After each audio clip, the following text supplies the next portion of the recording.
So, okay, let us speak about mudras, special positions of fingers, mystical gestures, and in Sanskrit, sometimes we call it just mudra, sometimes mudra samarpana. Samarpana means when you offer something to the Lord. So in why sometimes we call it mudra samarpana, because actually mudras, all that special positions of fingers and hands, is a quite important, significant part of rituals, so-called puja and homa, all different types of traditional rituals.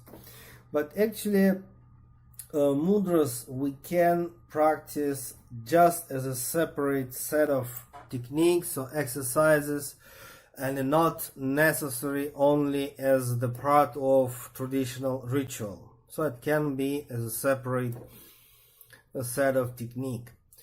Okay, in our school we have certain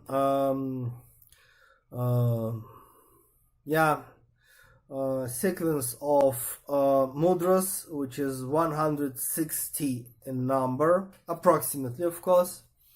Like first, then next, and finally it's 160.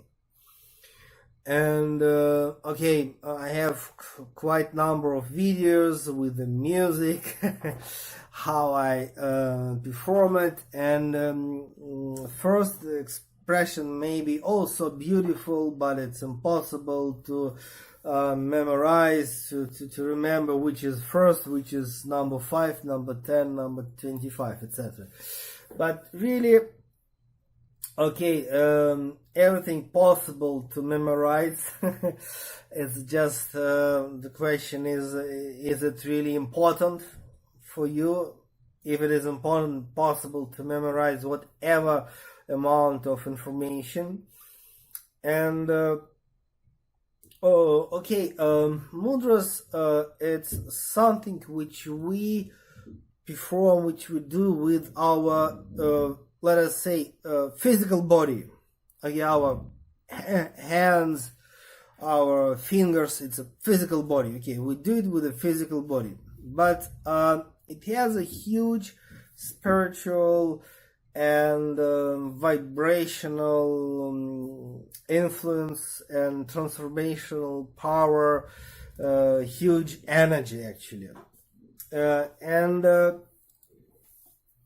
Okay, all that special positions, all that mudras, mostly we can see in tantric tradition, in a Buddhist tradition, in a sense, Vajrayana branch.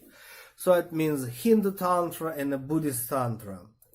But if we see just all around, we can easily understand that this or that kind of mudras we can see just everywhere. Even in a modern Western culture, people like use something which means something else. Okay, and in Christianity, in Islamic and Jewish tradition as well, certain position of or movements with the hands, they even such a thing like, to put cross on yourself. Yeah, this is also mudra, example of mudra, which is very powerful. And the Roman Catholic Church, they have one way to do it, Greek Orthodox Church another way to do it, and that's example of mudras in Christian tradition, and all the saints. This mudra.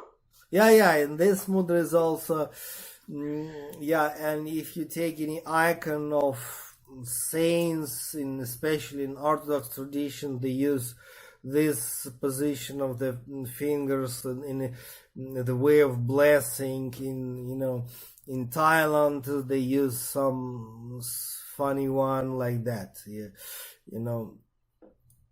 And Okay, all that special positions, they have a different kinds of energy and they influence the person who is practicing and okay, space all around, and also people who are just observing this. And also if somebody who has experience, good experience with the mudras, okay, that somebody may practice these mudras and then concentrate on somebody else, and influence goes to that somebody else.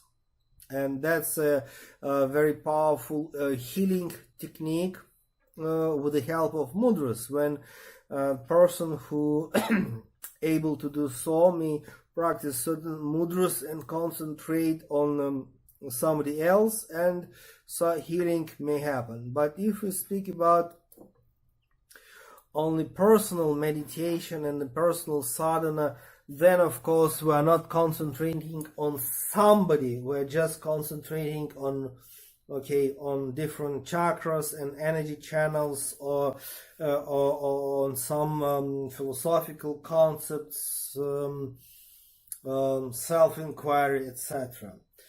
Maybe mantra.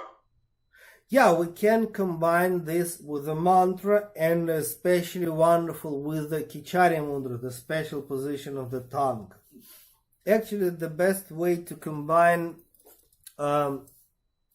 mudras with the Kichari Mudra, this is position of the tongue, or if also possible, yeah, if you wish to repeat certain mantra.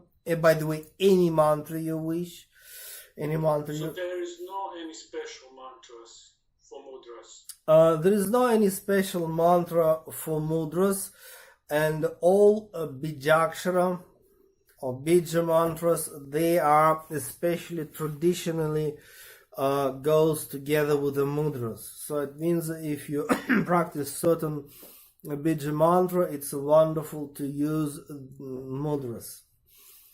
And it's interesting that, let me repeat that, what we do, okay, how can we practice mudras? Just with the help of our physical body, but influence is basically goes to the most subtle level, which is causal body, or in Sanskrit we call it karana sharira. So it means physical. With the physical hand and the physical fingers, you are doing some this or that position, but the influence goes to the level of information, the most subtle one. So causal body, and also astral body, so subtle body. And okay, why it's happened?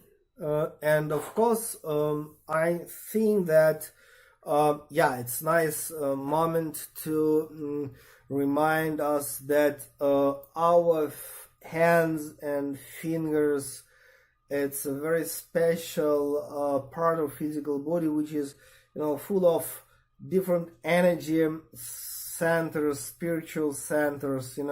Here in the center, each tip of the finger, everywhere we have a different energy, special energy or divine mystical points.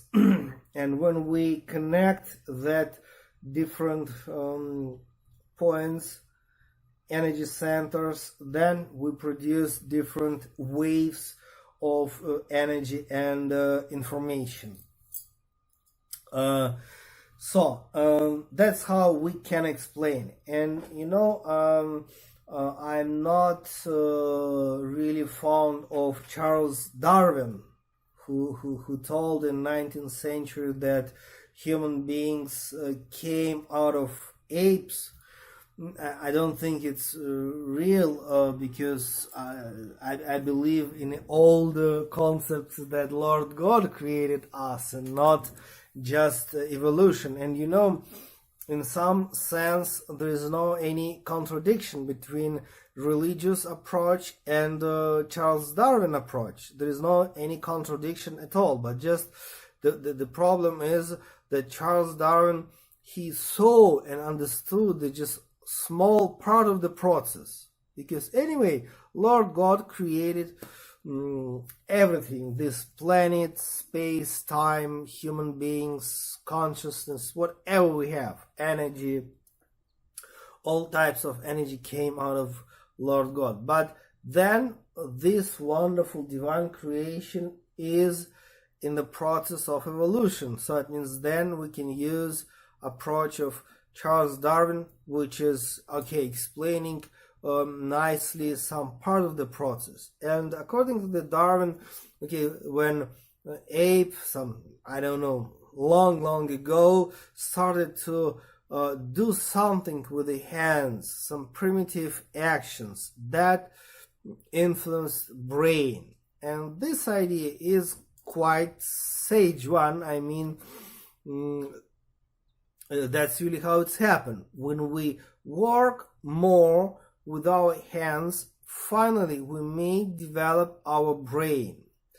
That's the reason why if a young generation, they just using computer for the purpose of writing, it's can create some problem, intellectual problems, because when we write something with our hand, when we work more with our hands, that itself develop our brain. So it means everything will, if just we can imagine, we may imagine easily that robots will do everything, just you push